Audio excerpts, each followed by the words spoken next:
Hello everyone, welcome to my YouTube channel. My name is Evidence, and in today's video I am going to show you how to find the minimum and the maximum in Pandas and Python, and also show you how to get the index of the minimum and maximum value. Alright, in this video series I've been doing Pandas aggregation methods, and these are the videos we've done so far. So make sure you check out the playlist to watch the rest of the video. And in the previous series I did NumPy aggregation method, and these are the things that we covered. So with that being said, let's go ahead and begin.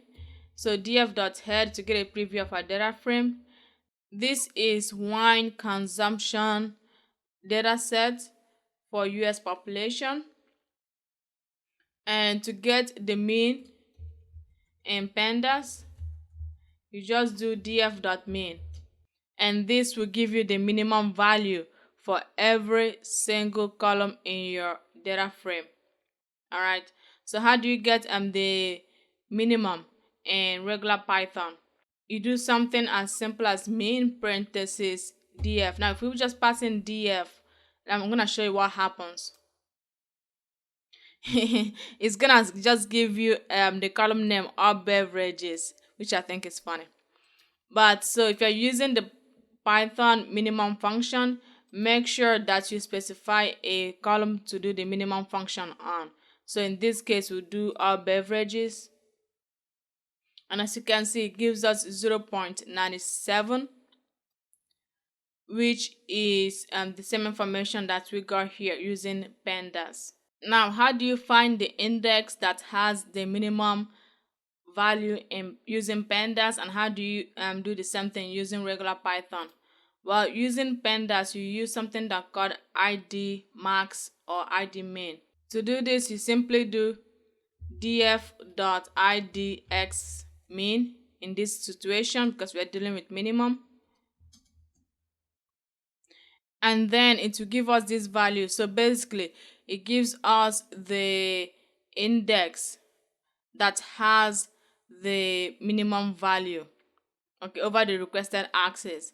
Now right here the default axis is columns, okay, and here you can also specify a specific column, like let's say beer, and it gives you the exact same information, or you can calculate this for the whole data frame. Now just to sanity check ourselves, we are gonna do something like df, and then we are gonna call something like the all beverages column, and then we are gonna put in the column of 76. As you can see, the value located at row number 76 of the all beverages column is 0.97, and that matches the information we got here for the minimum value, and also matches the information we got here for minimum value. Now how do you actually get the index of the minimum value using regular Python? While using regular Python we have to do a little bit of complicated code. Alright, fine, it's not that complicated. Since Python doesn't have like a default way of getting the index of the minimum value, we have to get a little creative. So we do this df.index and then min df all beverages, and if we run this it will give us the same information.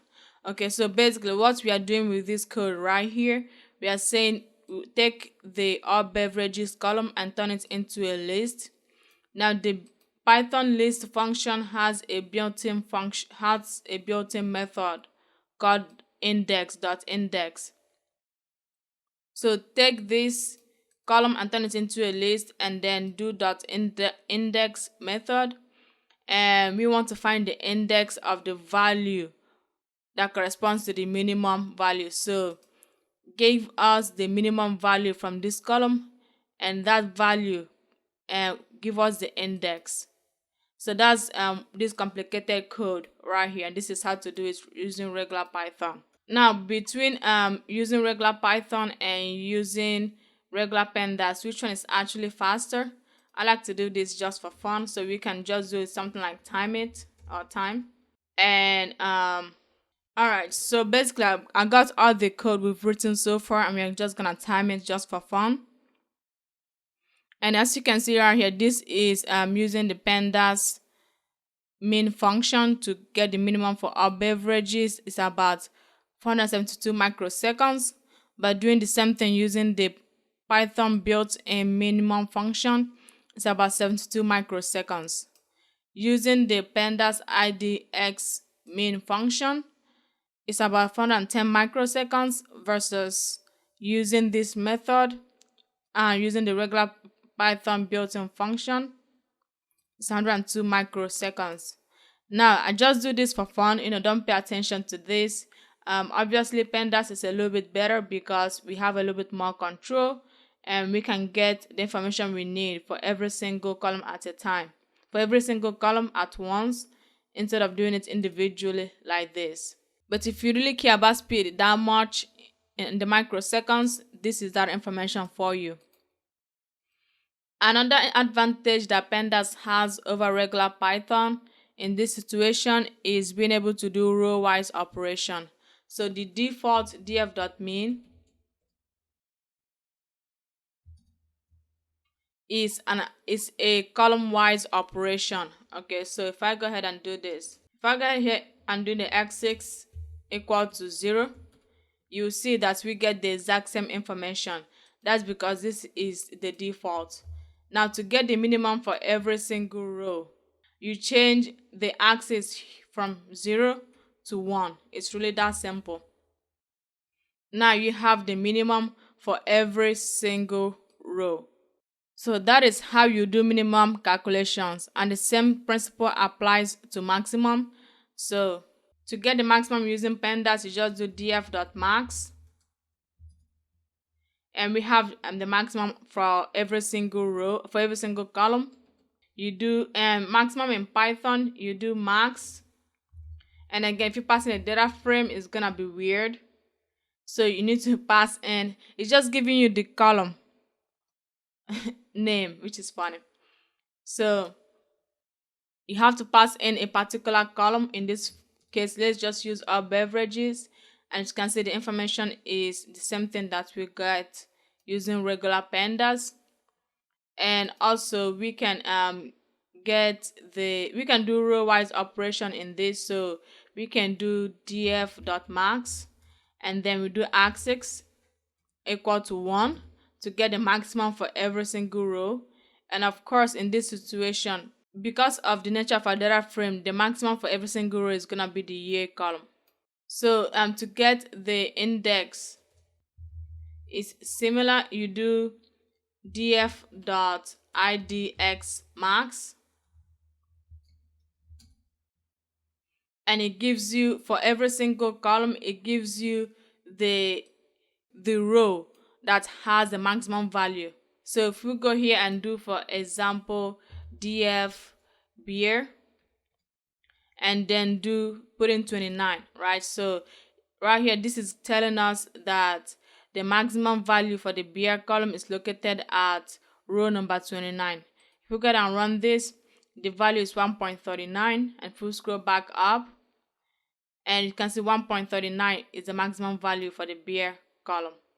And of course, like I showed you earlier, to get the maximum value using default Python, you do something similar to what we did above. So list df, let's do beer in this situation, dot index, and then we do max df beer, and again the value comes out to be 29, just like expected. And of course, you can do the time it function again to time it if this information really matters to you. That's basically it for this video. If you like it, please give it a thumbs up and subscribe to the channel. If you made it this far in this video but you didn't like it, please give it a double thumbs down and still subscribe to the channel. To get access to this notebook that I use in today's video, just go to machinelearningeducation.com, and once you are here, you can click on free data science resources, and you'll be able to get access to this page.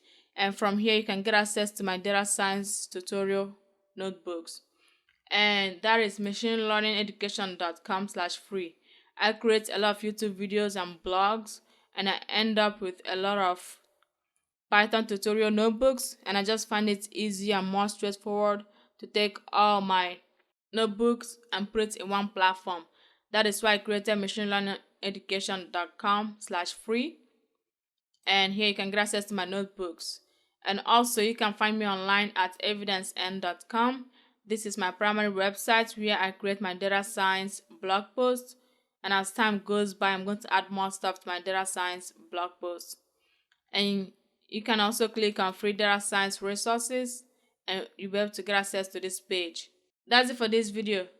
If you like it, thumbs up, subscribe, and I'll talk to you on the next one.